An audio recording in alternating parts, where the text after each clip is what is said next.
A pobreza menstrual está diretamente ligada com a pobreza e a falta de dinheiro para adquirir absorventes tem impactos não só na frequência escolar, como também na saúde dessas mulheres. E é sobre isso que eu converso agora com a ginecologista e obstetra Caroline Pacola. Queria que você pudesse falar para a gente, Carol, como que é a sua vivência no que diz respeito a esse assunto, né? O que que você já pôde perceber nessa dificuldade de mulheres e meninas para lidar com o seu período menstrual, justamente por essa dificuldade de recursos?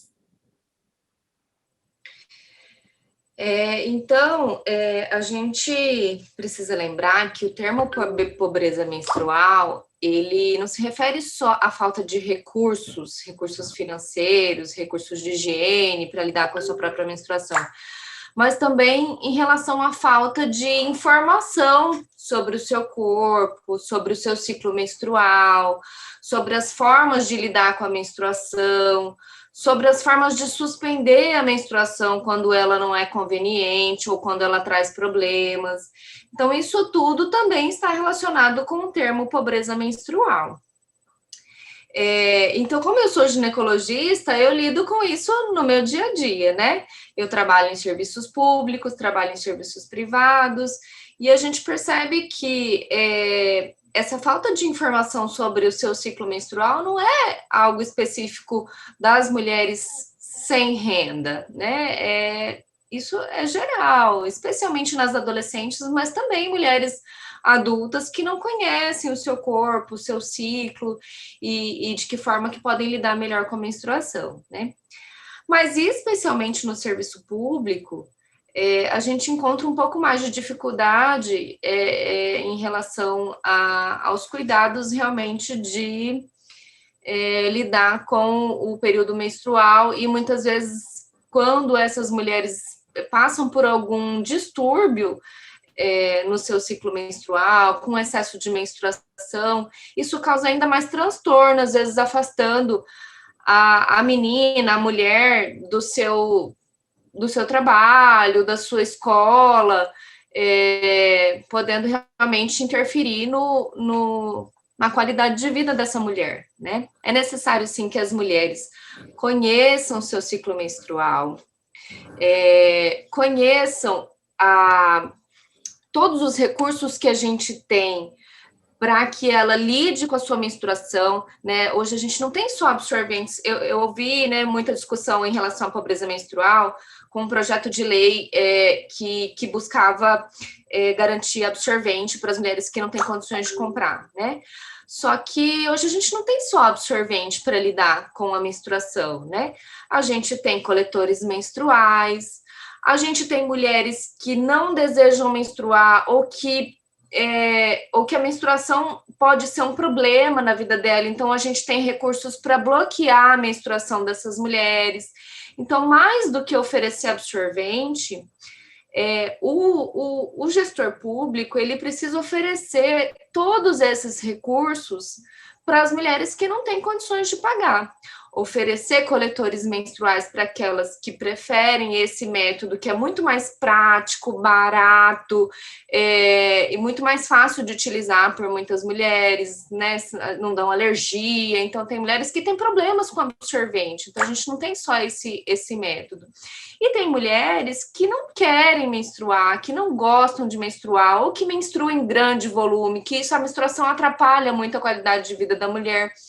Às vezes elas querem associar essa ausência de menstruação ao método contraceptivo e a gente tem excelentes métodos que conseguem fazer essas duas coisas, deixar a mulher sem menstruar e já prevenir uma gravidez indesejada. Então, todos esses recursos devem estar disponíveis no serviço público também, né? Inclusive com métodos de contracepção de longo prazo, né? Implantes, DIUs hormonais, que conseguiriam resolver vários problemas da vida dessas mulheres. Carol, você falou aí no começo da sua resposta sobre uma pobreza também no que diz respeito ao conhecimento, né?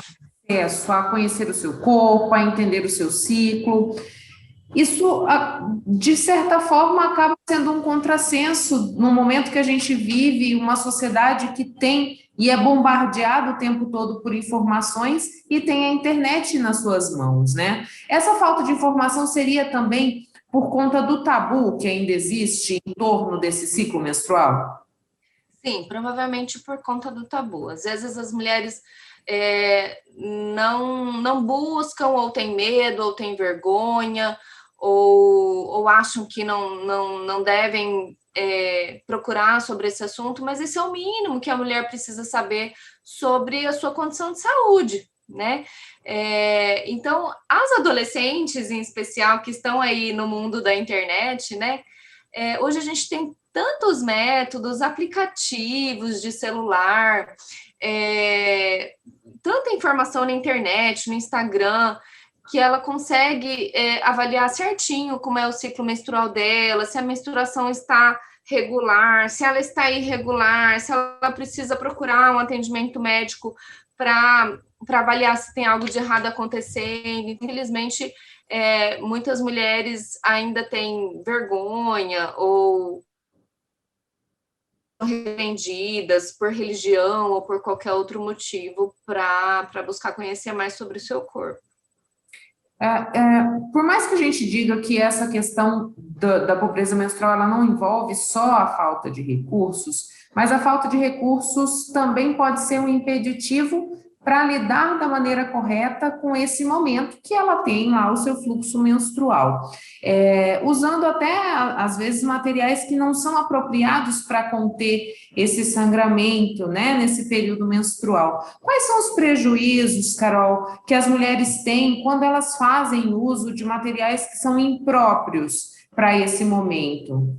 Tanto alergias, né, mulheres que utilizam um papel qualquer, folha de caderno, às vezes elas introduzem algumas coisas na vagina inapropriados para conter fluxo menstrual, e isso realmente pode dar, além de alergias, infecções genitais, né? Então, o recomendado realmente para conter a menstruação é o uso de absorventes, e aí de variados tamanhos e modelos que a gente encontra no mercado, nas farmácias, e o uso de coletores menstruais. Então, absorventes tem externo e interno, e além dos absorventes internos, hoje a gente tem disponível os coletores menstruais. Os coletores menstruais é como se fosse um copinho. Agora eu não estou no consultório, então eu não tenho aqui para te mostrar. Mas ele é como se fosse um copinho de silicone que a mulher introduz no canal vaginal e ele retém a menstruação. Ela pode usar por até 12 horas. Ela mesmo tira, faz a sua higiene, coloca novamente. Quando termina o ciclo menstrual, ela reesteriliza, guarda e ela pode usar ele novamente no outro ciclo. Então, o coletor menstrual ele dura anos. Ela pode ter 1, 2 coletores e isso é o suficiente, ela não precisa ficar comprando absorvente. Então, isso é um método muito bom para aquela mulher que conhece o seu ciclo, que sabe se manipular no canal vaginal sem nenhum problema. E é um método barato, fácil de utilizar, super prático. Então, tem muitas mulheres utilizando o coletor menstrual, né? Não tem problema de alergia, igual algumas têm com absorventes externos ou internos. Então, é um método muito utilizado atualmente também. E mais Além do de que ser sustentável, isso, né? então, cada vez mais, eu acho que o uso de coletores menstruais deve ser estimulado. As mulheres precisam conhecer esse método, a maioria nem sabe que isso existe, e passar a utilizar, né? Experimentar, ver como é que ela se sente com o coletor, que é um método muito legal. Mas mais do que isso, hoje tem uma quantidade muito grande de mulheres que não querem menstruar, que não gostam de menstruar. Então, ela precisa também conhecer os métodos disponíveis que ela pode escolher por não menstruar, né? E, infelizmente, no serviço público, alguns desses métodos não estão disponíveis. A gente tem hoje no serviço público apenas pílulas anticoncepcionais que a gente consegue utilizar para bloquear a menstruação.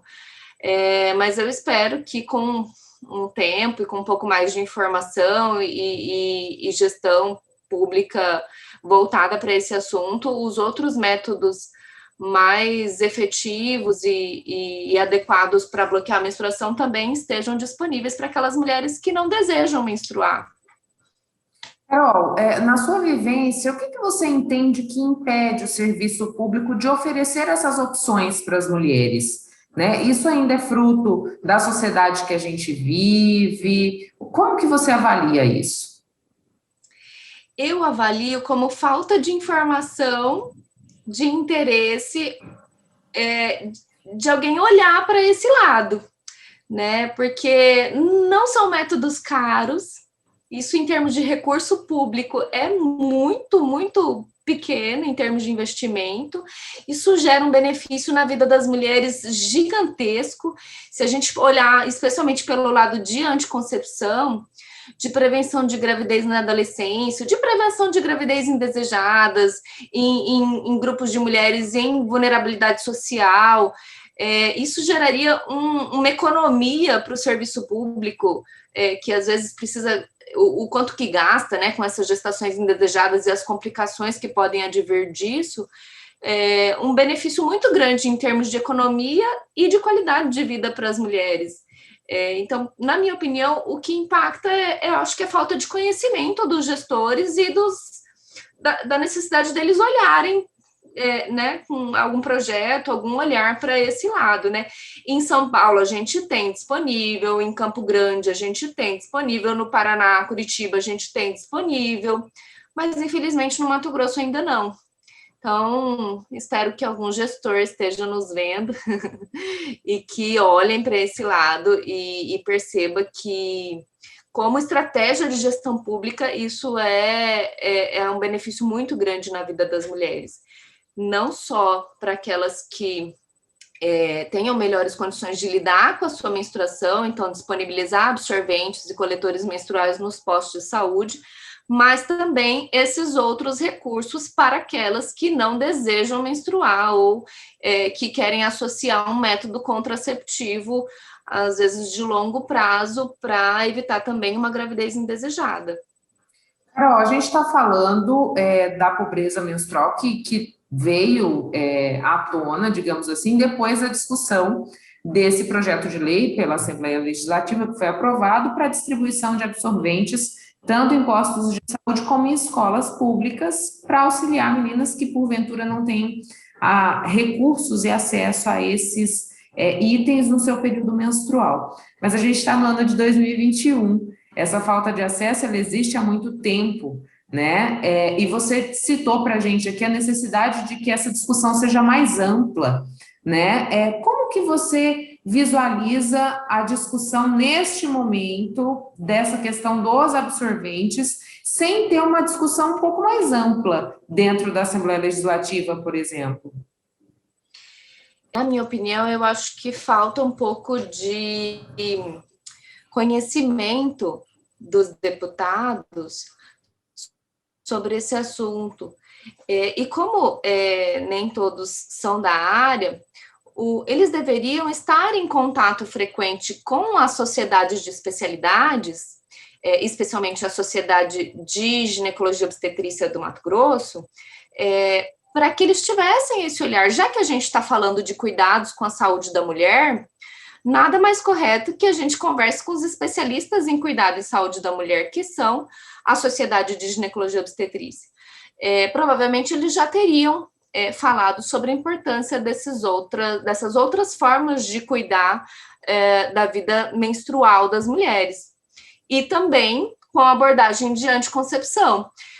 Afinal de contas, mais do que oferecer absorvente para as adolescentes, oferecer educação sexual e oferecer métodos contraceptivos bem eficazes para evitar uma gravidez na adolescência gerariam um benefício muito maior na vida e na saúde dessas mulheres, né? Então, é necessário um olhar para isso. Eu acho que o que falta é comunicação com especialistas. Então, uma gravidez indesejada, ela gera uma série de outros problemas de saúde pública.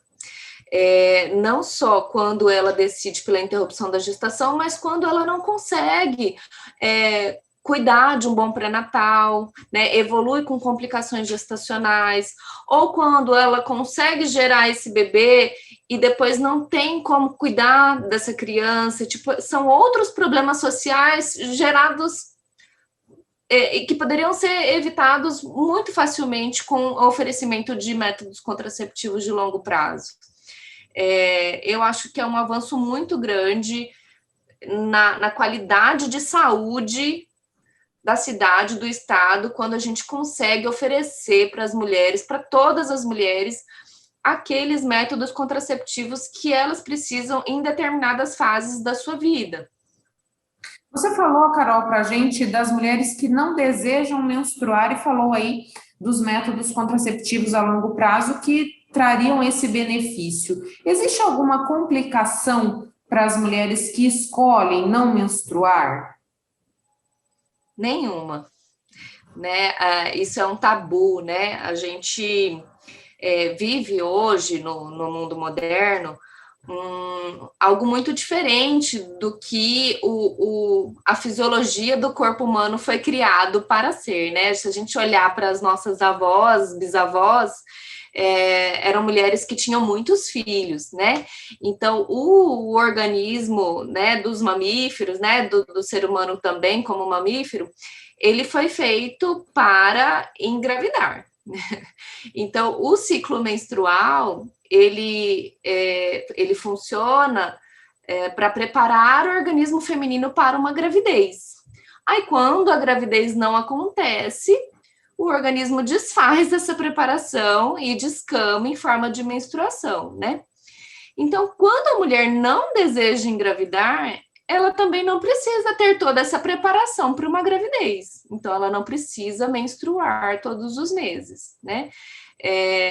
Pelo contrário, até o excesso de menstruações é que pode gerar problemas. Então, o recomendado é que cada mulher seja avaliada na sua individualidade, né? Com um médico ginecologista ou com um médico do posto de saúde, e ela decida, né, como ela quer lidar com a menstruação, se ela precisa ou não de um método contraceptivo e indicar o melhor método para cada mulher, individualizado. A gente não tem como generalizar que uma coisa vai ser melhor para todas as mulheres. Intervalo e a gente volta na sequência.